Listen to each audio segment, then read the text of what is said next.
নির্বাচনকে ঘিরে নড়াইলের দুই আসনে বিএনপি, জামায়াত ইসলামী, এনসিপি ও গণ অধিকার পরিষদ সহ রাজনৈতিক দলগুলোর তৎপরতা বেড়েছে।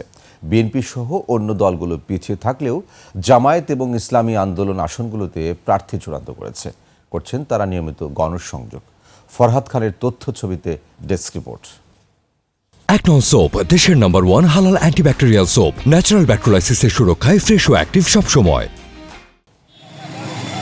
ত্রয়োদশ জাতীয় সংসদ নির্বাচন নিয়ে নড়াইলে তোড়জোড় বেড়েছে বিভিন্ন রাজনৈতিক দলের একাধিক প্রার্থীর। জামায়াতে ইসলামী এবং ইসলামী আন্দোলন দুই আসনে প্রার্থী চূড়ান্ত করেছে। সকাল সন্ধ্যা জনসংযোগ করে দিচ্ছেন তারা নানা প্রতিশ্রুতি। মনোনয়ন দেওয়ার পর ইতিমধ্যে আমি সকল সেন্টার 147টি সেন্টার, 20টি ইউনিয়ন, 2টি পৌরসভার প্রত্যন্ত এলাকায় ছুটে গিয়েছি। প্রত্যেকের বাড়ি বাড়ি, প্রত্যেকের দোরগোড়ায় এবং যে যতটুকু পাওয়া দরকার সুযোগ সুবিধা ইনশাআল্লাহ যথাযথভাবে সকলে সেই সুযোগ সুবিধা পৌঁছে দেওয়ার আপ্রাণ চেষ্টা করব। দাড়িপাল্লার পক্ষে ভোট চাইবেন, ন্যায় ইনসাফভিত্তিক সমাজ প্রতিষ্ঠার জন্য প্রত্যেকটা চায়ের দোকানে আপনারা আওয়াজ তুলবেন। আমি আপনাদেরকে সেই আহ্বান করতে চাই। চূড়ান্ত না হলেও বিএনপির মনোনয়ন প্রত্যাশায় আছেন একাধিক প্রার্থী।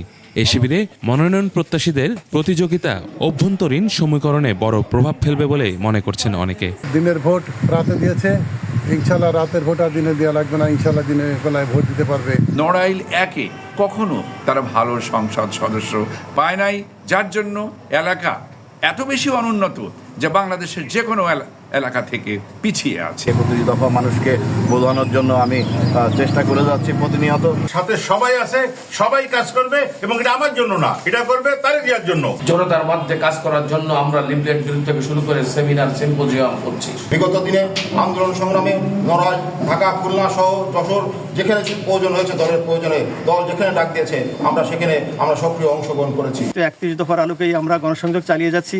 ইতিমধ্যে আপনারা দেখছেন সেই সরব উপস্থিতি, সেটা নিয়ে যে উচ্ছ্বসিত লোকজন। নতুন দল হলেও তরুণ নেতৃত্বে আধুনিক নড়াইল গড়ার প্রত্যয়ে পিছিয়ে নেই জাতীয় নাগরিক পার্টিও। জনগণকে নিয়ে আগামীর নড়াইল দুই আসনকে সুন্দর সুশৃঙ্খলভাবে গঠন করতে পারে সেই আশা রেখে আমি আমার কাজ চালিয়ে যাচ্ছি।